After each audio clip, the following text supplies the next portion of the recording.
way, on the first show, you had mentioned you hurt your back and stuff like that.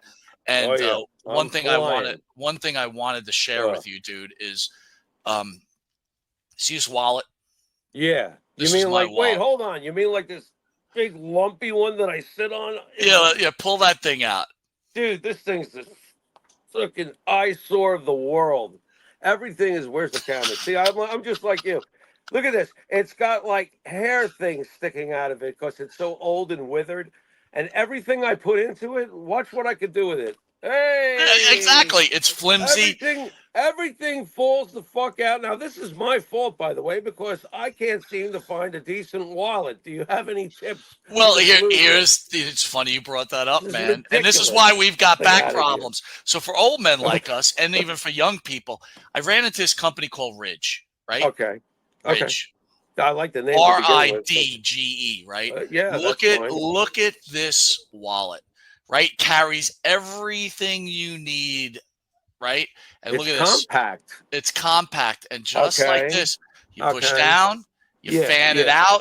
You need a credit card. I got to pay for something. Just that easy. I go pay it. Boom. Put it right back in. And guess what? You can just flip out and have multiple choice that easy? That easy. Look how easy this is. And you know how stupid I am. You see how easy that was to fan out just like that, man? Yeah. Look at that, dude. I'm stupider, but yeah, I get it. Okay. And then you got the cash right on the back here. And guys, look, this episode is sponsored by Ridge. And if you use the promo code YouTube10, that's YouTube 10, you receive 10% off any Ridge product. Guys, I'm telling you, man, look at the difference. You've got to use Ridge. Monte and the Pharaoh are telling you, please support Monte the Pharaoh. And guess what? They've got other cool stuff. Because I'm an asshole, I just dropped it. Hold on. It's all the way over there. Only Monte will do this, folks. They also sell. How's your back? You okay picking that thing up? Well, since I've been using Ridge, my back is like 100% better. Right. Also, dude, check this out. From Ridge, I ordered this. Right, I know you're recently married, right? Yeah. 24-karat gold-plated ring. Look how beautiful that thing is. Right, Ridge.com. Again, use YouTube 10 to receive 10% off. And guess what? If you're a working man and you're working with electric, you don't want to be using gold. You want to burn yourself. They also come with a nice rubber ring that you can wear. They got those. We all know the wives. That's nice. right. And the wives don't want to, they get pissed off if you stop using their shit, right? Or showing you married because it's some hot girl. She doesn't see you married. She's jumping all over your shit. Especially if you're using the Ridge wallet, dude. Nice. Look at that. Look how thin that thing is, Jimmy. Does it come in different colors and stuff? I mean, you know what? You're brilliant. And guess what they just came out with? NFL team Ridges. Ooh. So if you're a Jet fan and you want to show your Jet color, or you're a Yankee fan, you can wear your Yankee fan Ridge. Okay. So anyway, I recommend that. And very nice. Well, thank you to Ridge. Thank you to Ridge. I agree. Thank you very much. The Monte and the Pharaoh Show is brought to you by... Because wine is your second favorite four-letter word. California wine, New York attitude. Good fucking wine. Yeah.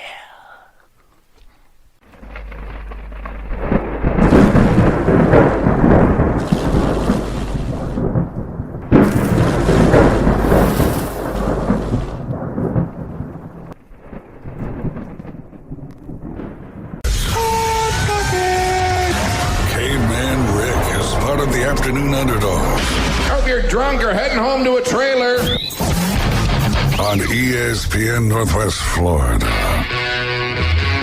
You're back with the afternoon underdogs here in the doghouse listening to ESPN Northwest Florida. We've got college football coming your way tomorrow afternoon, kicking it off with the Army-Navy game coverage starting at 1.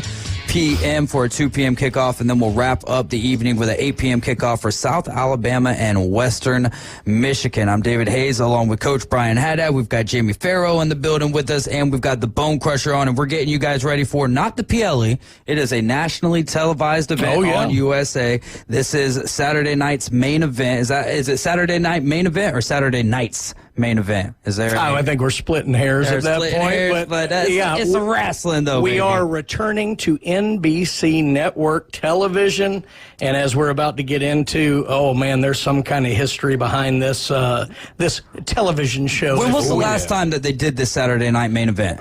2008 or so. Okay, so it's been almost an adult life away. In between that. There were. Originally ran from 85 to 92. Okay, and then he took 16 years in between to get to 2008 or so. Yeah. Wow. Well, let's talk about the guys that we are going to be discussing this here, David. You want to bring our guest on? Of course. Yeah, I think so. Where is he?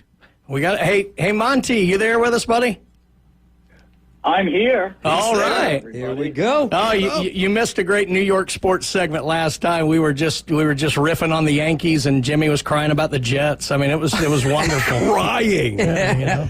There's no box of tissues but on anyway, this table. All the tears are in your lap right now. Yeah, exactly. But again, guys, as always, and we have them on all the time going into the big events with wrestling. But Monte and the Pharaoh, you can check them out on Facebook, on YouTube, Cablevision. I used to say Thursday at 9 p.m. Eastern, 8 p.m. Central, but you guys have multiple shows going now. But the best thing to do, guys, if you haven't seen them, check out the back library.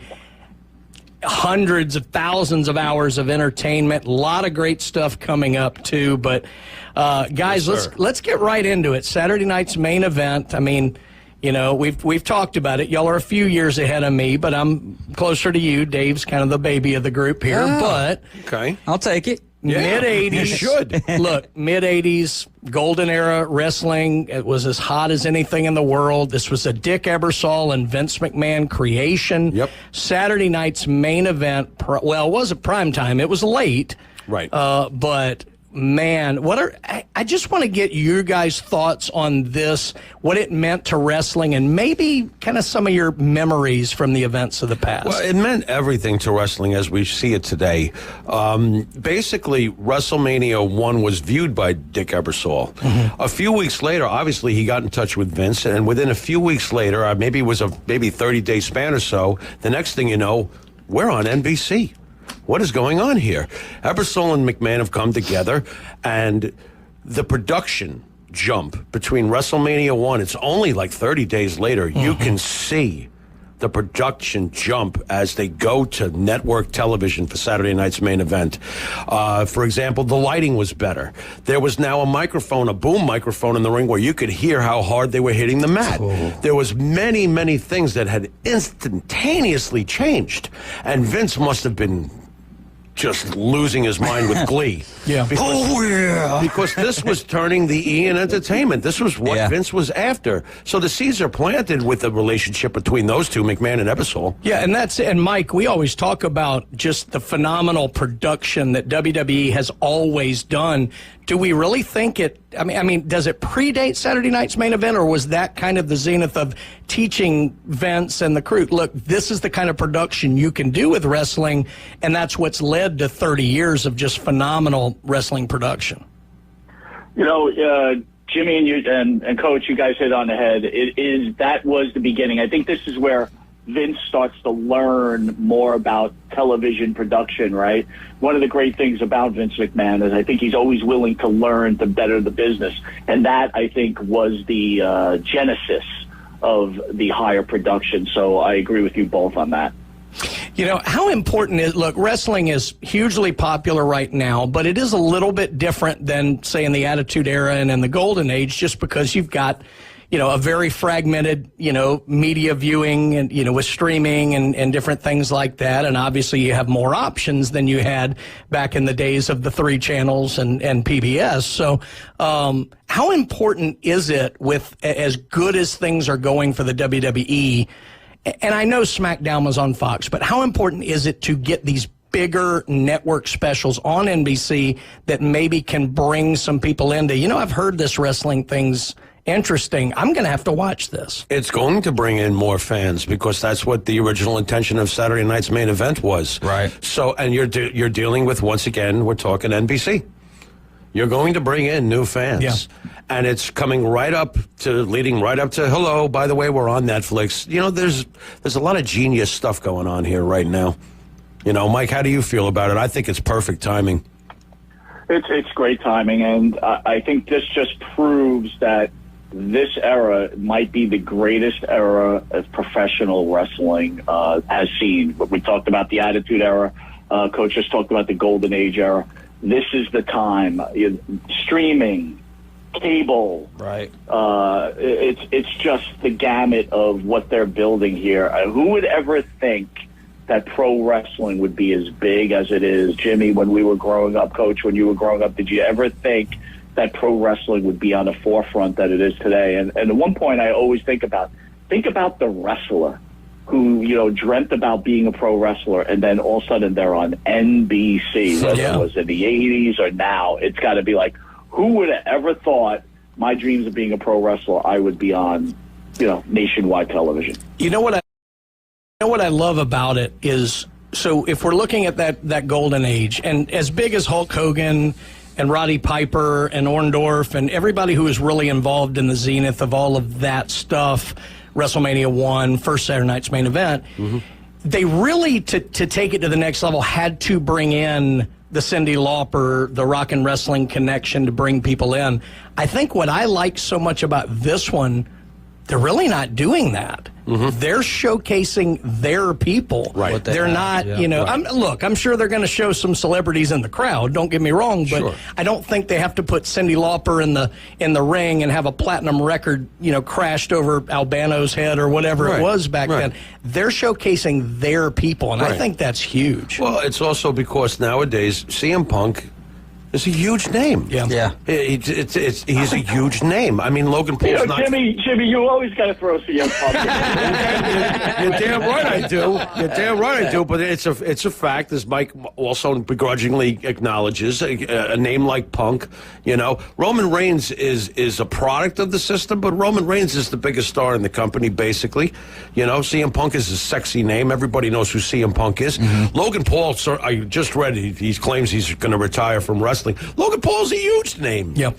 Logan Paul was a huge name before he ever stepped in a wrestling ring. Do you think that would be ill-advised of him to retire? Meaning, some of these guys have worked longer working to get to the WWE than what Logan Paul did, and basically he does, what, a year and a half or so? And I know that it's his prerogative. He's done a great job. It's his decision. So it wouldn't bother you at all if it was just a very quick stint in that door's WWE. not closed. I don't think it's closed either. I think he's playing with us, quite honestly. I would hate to see Logan Paul leave. He's been great. He hasn't been good. He's been From everything great. I've seen, I've been so surprised. Like, man, he really knows what he's doing. Yeah. He knows what he's doing. And then, like, stealing finishers and stuff like that. Most importantly, cool. Mike has pointed it out 1,000 times. I couldn't agree more. The star of the WWE is the WWE itself. Yeah, it is.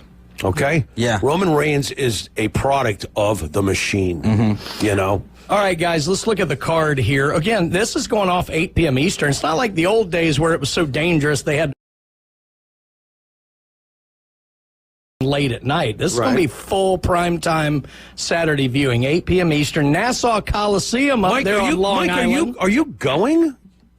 I am not going. I'm going to the Christmas Day one at the Garden. Okay.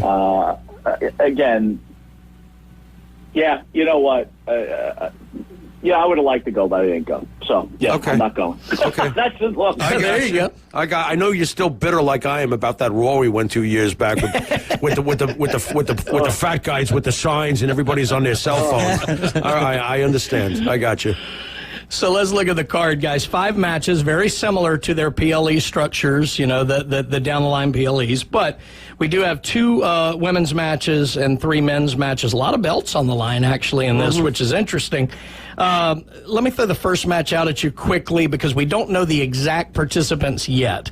This is for the brand-new Women's Intercontinental title. Okay. We have either Bayley or Chelsea Green, which I wish these two would face each other in the final, to be honest. Right. Versus either Mishin or Tiffany Stratton, who currently holds the Money in the Bank briefcase. So quickly, Who would we like to see in the final, and who do we think's going to? What's our observation on the scripted television show? My observation is probably going to annoy Mike. Why are we having Intercontinental and U.S. championships for the ladies? I feel like it's going to be overkill. I think right now it's just the Intercontinental. I think it's just Intercontinental. I think they're going to wind up doing. Well, I'm sure they probably with everything. I think it's a little bit of overkill.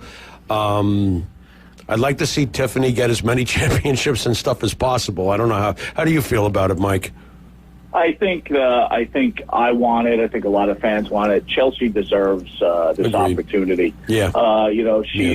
Tiffany doesn't need this belt. No, that's right. You're right. I respectfully disagree with you. I think it's time for the women to start getting these belts because I think Coach hit on it a couple of months ago. I think we're going towards a women's show. Yeah. I think this is the ultimate goal, and they're trying to establish these belts. They can't fail on this, though. They can't give these women these belts and just kind of like treat it like the 24/7 title. They've got to put great storylines, and they've got to. I think we're looking towards a women's show, Jimmy, to be actual. I think the tournament has not been exactly super engaging. It's not like the New Day storyline. Let's put it that. That's a problem. No, and we're going to that's a problem. Yeah, we're going to get to that one in the next segment. I'm with I think the women's roster is so deep. We do need at least one, maybe two belts.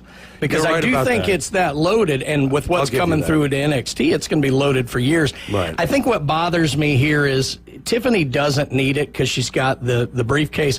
I would like to see Bayley and Chelsea in the final because I could see them doing either. Chelsea should get it. Mike's 100% right. I agree with that. She would be groundwork because Bayley's great. She's a workhorse. She's always a pro. I'm a little worried they might give it to her to kind of get it started, but they need to go with Chelsea, so I'm hoping for that. Coach, I'm gonna give you this real quick. They're gonna put her against. They're gonna put Chelsea up against Meechin, right? Because then people just be rooting for Chelsea, and it'll be that event. And you put her against Bayley or Stratton, then it's gonna be a problem. I think we see Meechin against Chelsea Green in the final. That's very possible. But I hate that matchup. Yeah, I don't know if it's network worthy, but hey, maybe they'll prove us wrong. Chelsea Green, one thing, she can get a crowd going. Right. So, and you only need one. Speaking of that, we've got the women's title match, Liv Morgan versus Io Sky. We're going to talk about a little bit about Survivor Series in the next segment, but the women's match wasn't the cleanest, crispest match that they've had this year, but Io Sky was the star again, I thought, of that match. Yeah. I think she's probably been, not so much with the mic, that's going to be Liv Morgan, but in the ring, Io Sky may be up there with Rhea, the female MVP for this year. She has done a wonderful job. This is a match I'm dying to see, but I'm afraid we know the ending. I think Liv's going over in this one. I agree. Look, it's Rhea's belt to take back. That's how I feel. Mike, how do you feel about it? You're much more the woman's expert on professional wrestling than I am. Here's the way I'm going to say it. I think as wrestling fans, we're excited about this event, but we're forgetting what Saturday night's main event was built on back in the early days and even later on. Go-home show. They were go-home shows. Yeah. You're going to have run-ins galore here. You're going to have Rhea Ripley running in on this match. You're going to have it all. I mean, we'll talk about the other matches. Coach, I don't think you need to worry here. I think we're just going to have a squash match. Not a squash match, but just a run-in disaster that's going to fall into whatever, glorious chaos. I love it. Right, exactly. Let's get one more in before the break here. Sami Zayn and Drew McIntyre. This one was thrown together a little quickly. It makes sense. They've told a good story in a very short amount of time. Apparently, this was going to be the blow-off to Seth and Bronson, but Bronson got injured in the Survivor Series. Oh yeah. I thought they did a pretty good job of putting a very believable storyline together very quickly, and this should be an interesting match as well. That's because they're both great at what they do. Drew McIntyre, my God, when is he going to get his flowers? Drew McIntyre is unbelievable. Yeah. He has been, the last year plus, his feud with Punk, he comes back now. I mean, I can't wait for this match. I think it's great. I do think Drew's going over. Mike, what do you think about it? Can't disagree with Jimmy. You got to put Drew over. This might be the only clean match that we get tomorrow night. I know we've got a lot more to get to, as we always do. That's why I try to at least get you guys 2 segments. And I'm like, I should have just given them the whole show. But I do have a listener's question. All right. When we get back, you're riding with the Afternoon Underdogs. This is ESPN Northwest Florida. Text your questions in 850-215-6290. dawn. Now, the afternoon underdogs on ESPN Northwest Florida.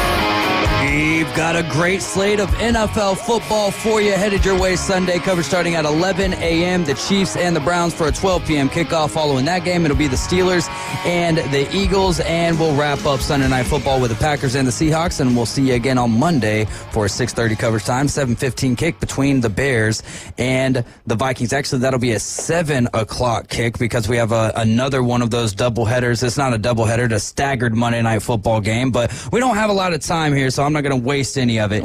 Real quick from Chef Ross, he wants to know, how do you guys feel about the WWE transfer portal? A little WWE college football merging there.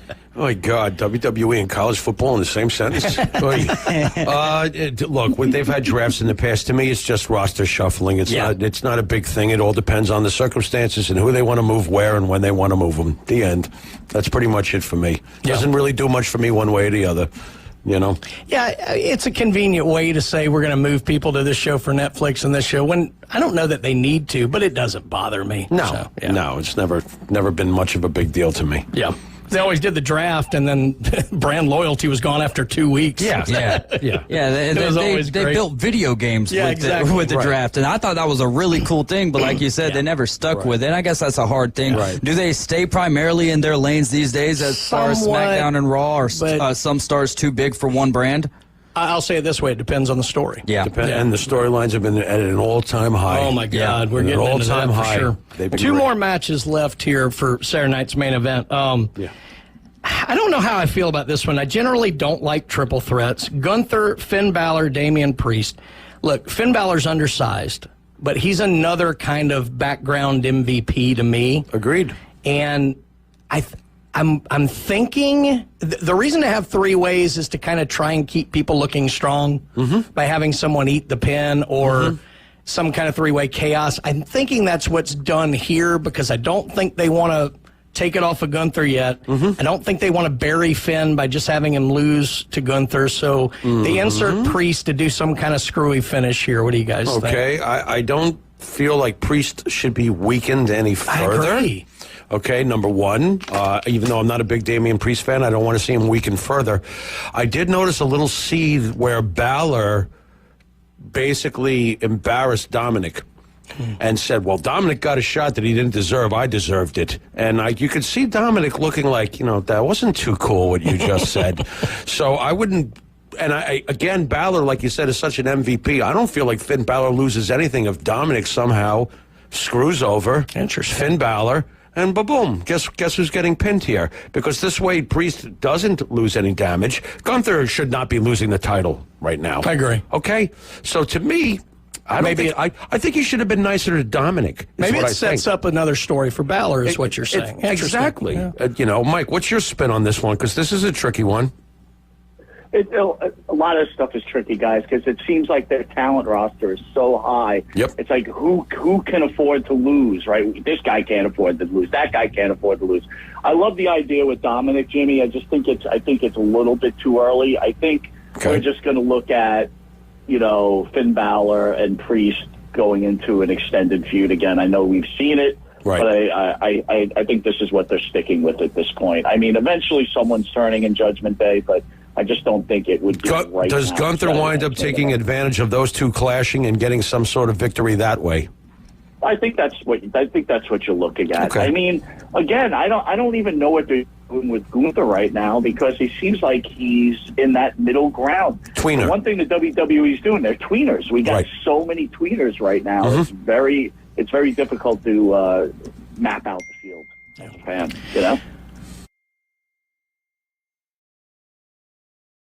What I think, but look, the New Day has been around for a decade. It's been flat for a while, and they set it up. It looked like they were going to break up, and even that was kind of a whatever. Right. And my God, did they do a wonderful job? They brought Big E in and swerved everybody. Both guys turned on Big E. The line of the night is you broke your neck, so what? Oh, my God. And turned these two guys into Dominic Mysterio-level nuclear heels. They did. Is this just one of the best things that they've done in a long time? To me, yeah. It's one more example of how great they've been lately and look at how far back this storyline goes. Yeah.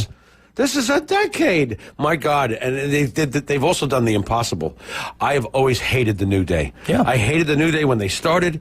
I couldn't believe the level of success they grew into. I couldn't stand them. New Day rocks, all this positivity. If I get any more positivity, I'm going to throw up all over my room. I couldn't stand the I was New wondering Day. why you and K-Man Rick get along so well. Well, it's just a natural fit, I guess. Yeah. But I mean, my God. And Mike and I were speculating: is Xavier going to turn on Kofi? Who's going to be the face? Who's going to be the heel? Who's going to? Oh my God! They both turn heel and go against Big E. You broke your neck. So what? Where have you been for the last 4.5 years while we've been carrying the mantle? Yeah. There's like reality in this. Well, but Wait, how long has it been out for 4.5 years? Yeah, Wow. But Mike, I want to get this because as much as you're like, God, what a heel thing to do, you're like, they kind of have a point. They do, Mike. Well, that's what we were talking about. Every one of these storylines, there's tweeners. It's like, yeah, they've got a point. This one's got a point. I mean, talk about Seth Rollins and CM Punk. Yeah. It's like, Rollins, my God. you left, you dogged this company for 10 years, and now you come back for the money? These are all like real life situations where you go, wow, these people, they're right. Yep. They're right here. Yep. And then, you know what? The New Day is right. Big E moved on. When he broke his neck, they were with him, and then he forgot all about him. Go back to your desk. Oh my God! The funny thing was, that was the same show as the Punk and Rollins thing. I mean, they had two monster promos on the same show. Quickly, we've got the Netflix debut coming in January. They are going all out. Looks like we're going to have Punk Rollins. We're going to have a return of Becky Lynch. Cena's going to be there. Rock's going to be there. They say. My only question is, I know you got to get people in the door, but the first time, but. Are we overselling the first one to the point that there's going to be a natural lull afterwards, or does it matter? We just got to get them in the door. Overselling is the point of everything. Giving a larger-than-life presentation. Don't miss this. Is this how you're supposed to market this? It's up to the bookers to make sure that it matches expectations. And considering the way the writing's been going, I trust them. Yeah. I think they're heading in the right direction one way or the other. Mike? You got about 30 seconds, Mike. I agree. And you know what? I'll say this last thing. If you love the Attitude Era, this is the greatest ever professional wrestling. The Attitude Era would never have been on NBC. You're right. Wow. Agreed. Guys, again, Monte and the Pharaoh, Facebook, YouTube, Cablevision. Check them out. Always great shows, always great content, and always great to have them on the show with us here on the Afternoon Underdogs. Oh, it absolutely is. Hey, for Bone Crusher, for Jimmy, for Mike, for Coach Brian Haddad, I'm David Hayes. We're the Afternoon Underdogs, and we'll see you Monday at 4. Y'all enjoy all the football we got coming your way. Just remember, Jesus loves you, so do I. And the Titans stink. Yes, they do.